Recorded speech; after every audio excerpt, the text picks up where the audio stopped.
I'm over here at the hotel this morning. It's looking like a nice day. Pen's gone off to the farm with the dogs already, so I'm going to jump on the bike and catch up with her. So just opposite the petrol station in the hotel, there's this ladies here. They sell fried banana, so me and Pen come here, well, very often and get us. Thanks very much. Thank you. See you later.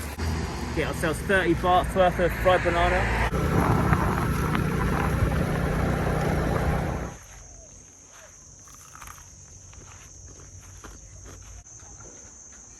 Pen over there on the phone.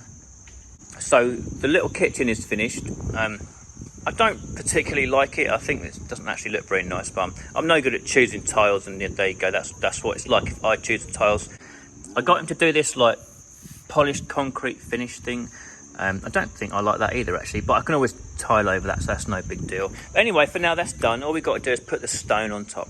So I remember from the last video, the other guy didn't want to carry on with the concreting job in the garage, so now that Lex finished with the small kitchen there, he's going to just take over and finish the concreting job in there, so no problem. Because we're putting new concrete down, we've got quite a big tree right next to it, so unfortunately I think this tree's got to come down as well. Even though we like this tree, it's got some fruit on it. Chap up there, hopefully he doesn't kill our durian underneath it.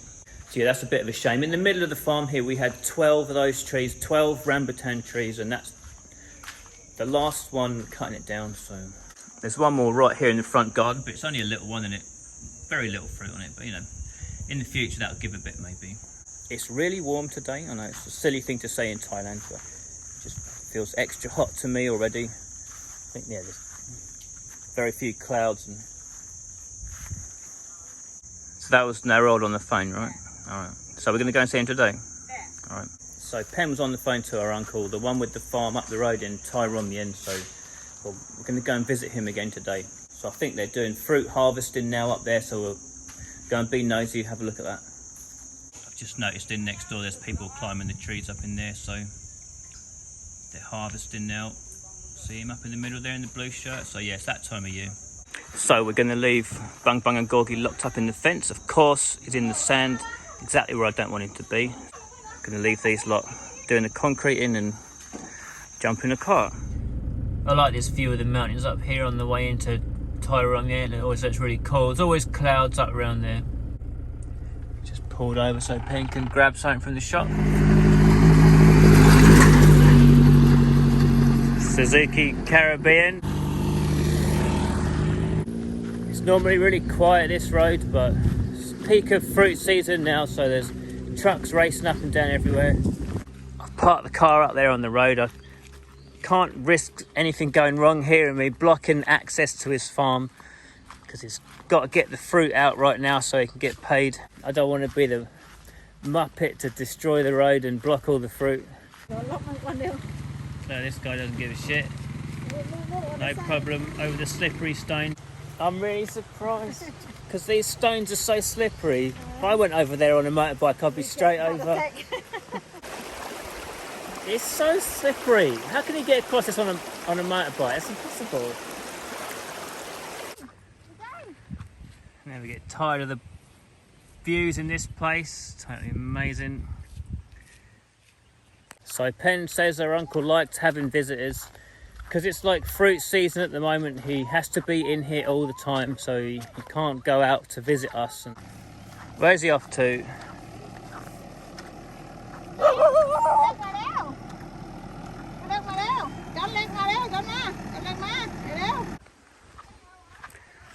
Let's go and say hello.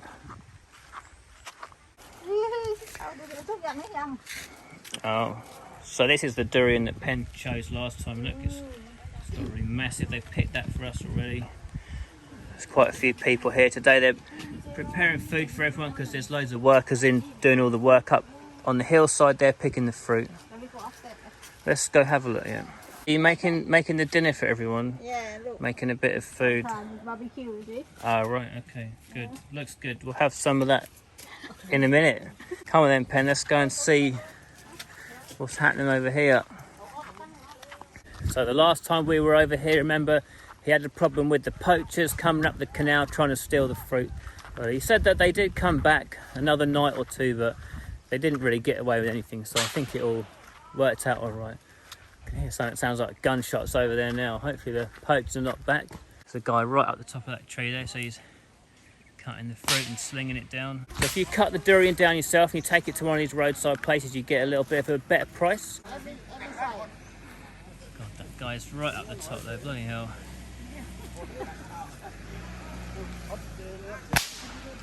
Sounds like a gun. We're getting it all packed off and shipped out. So yeah, you can take it down to these places yourself, to the wholesalers, or you can get a team of guys to come in and do all the work for you. So just looking around here now, well, it's got to be about 20, 30 workers. There's loads of teams of workers everywhere. And if you do it like this, you'd get a slightly worse price. Narod's got a price of 105 baht, so 105 baht for all the fruit. It's actually not a bad price at all. So that's one good thing about durian, is it's kind of like it's an in-demand product. So people will come in and pick it for you, take it off to wholesalers. You don't have to do anything. You don't have to take it to market yourself. You don't have to go out and try and sell it. There's buyers queuing up really. Looks good. Very nice. Arroy.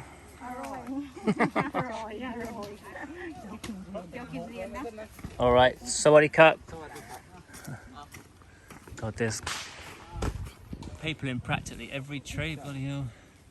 That guy looks pretty young. He looks like he's about 14 or something, bloody hell. Working hard. So this is Pen's uncle's tents here. They've set these tents up here so they can sleep and keep an eye out for the poachers. This is where they come from, up there.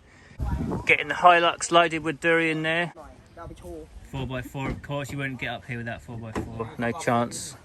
I like his metal bumpers. I really want to get some of them, but no money at the moment. Okay, so yeah, that reminds me. So the guy said, I think John or something said in the comments, like, he said, are you retired? Or do you work online? What's your source of income? So the answer is no, no, and no. So I was working in England. I fixed watches. I haven't really worked since COVID and the lockdown started. I haven't really been working. That's almost 18 months ago. So, but luckily I had quite a lot of savings, and Pen had quite a lot of savings. And well, that's the only way you get yourself over to Thailand and start a farm, really. You need a lot of cash to do it. So luckily we had that. Just seeing this gap in the trees here. Look at that, it's fantastic. Look at that view. Absolutely awesome. But yeah, I do need to go back to England and start earning a bit of money soon. I don't want to go through all of our savings. That's not the right idea, I think. I've got to try and be a bit sensible. So yeah, me and Pen are growing trees like this. It'll be a few years yet till ours are big enough to have fruit. But yeah, at some point we'll have an income from the trees, but we don't know exactly when or exactly how much. We've just got to wait and see. So we've got kind of a gap over the next few years. So I'm really tempted just to stay over here in Thailand and use my savings to stay over here as long as I can and never go back to England ever again. It's really tempting. The longer I'm over here, the less interested I am in England. And the longer I've been off work, the less interested I am in going back to work. That's not just because I'm super lazy. It's also because I do feel like I want to go and do something different. Yeah, I'm in the same trap as everyone else where we've all got to run around looking for money. It's all a bit crazy. I think it's all really crazy the way we do that and the way people live like that. And I think all you can do is just try your best to come up with an escape plan. You know, that's what I'm doing over here, just trying to get away from all that work bills. It's no good.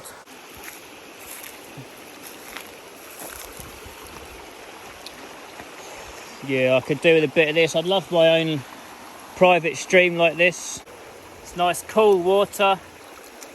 I'm gonna do a bit of fishing. Oh, look at that, it's like the Garden of Eden or something along here. It's pretty weird sitting here with my feet in the water like this, thinking about going back to England, going back to work, sitting in the traffic on the M25. Can't I just stay here?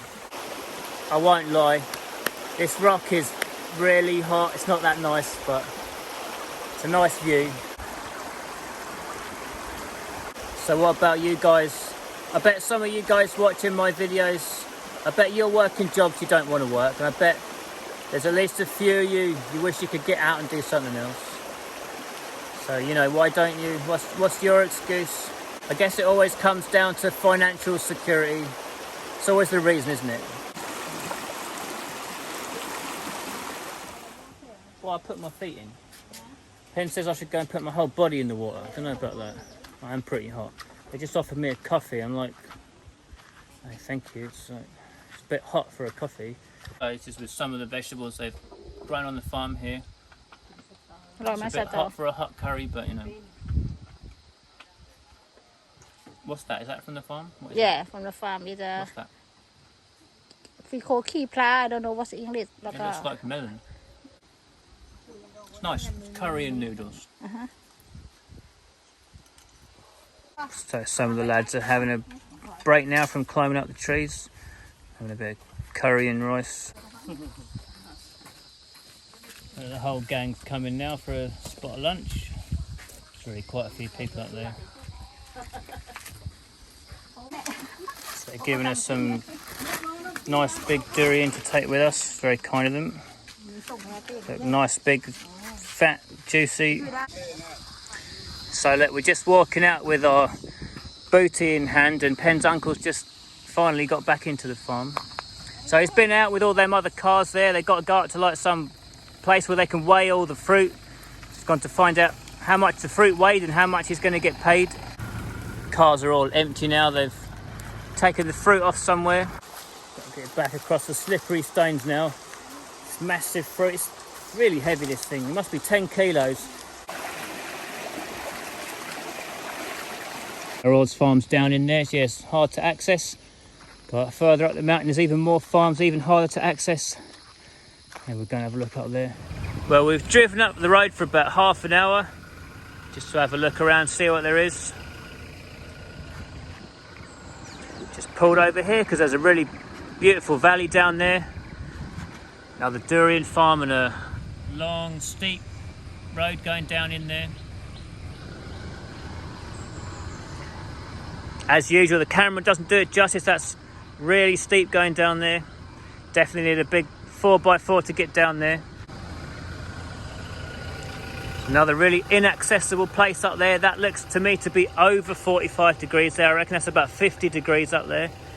So it's not easy to get into. See, some of these farms are really inaccessible. You need like a good quality car to get in. Sometimes you need this, and you also need to put a lift kit on it because you need like extra ground clearance. So it's fruit season now, you know, all the fruit on the trees, and well, there's more business activity going on in the area because of that. Like the hotel's busier than it would be otherwise. And well, there's all these cars around ready to get loaded up with fruit in the farms around here, and there's lots of these tricked out, jacked up pickup trucks around. They're pretty cool. Just thought I'd show you that quickly. Pickup trucks, and yeah, people just show up with these vehicles and they go around this time of year just hunting for fruit, purely because they have the ability to get in and out of the inaccessible farms and earn themselves a little bit of money with this kind of truck. So I think that truck over there belongs to the guy who's staying 2 doors down, and Penn said that a few people have come and asked us because they see we've got a 4-wheel drive truck with some off-road tyres, so they make the assumption that we must have a farm somewhere, and they've approached us saying, you know, hey, you got a farm, have you got any fruit for sale? So as I was mentioning, that's one of the benefits of doing durian, is people knocking on your door to come and get it. You haven't got to go out and try and sell it yourself, really. Well, we're ploughing on into the jungle. Got no idea where we're going. Roads are getting steadily worse. We've got no phone signal, but you know, never mind. We'll see where we get to. Now that is proper steep up there. That is insane. That's, I don't know. I'm going to go and show you that, but that's crazy. I'm not going to drive up there. I know, I'm looking at the camera myself, so I know it looks like a gentle little slope. It looks like you could cruise up there, no problem, second gear. But that's proper steep. There's no elephants around. It's really fucking steep. Just want to be nosy. I want to show you, what I'm trying to show you is how inaccessible some of these places are, how difficult it is to get in some of these farms. It's at least 45 degrees up here. Elephants, monkeys, crocodiles. So look, see a lot of these cars around? Jacked up with big suspension like that.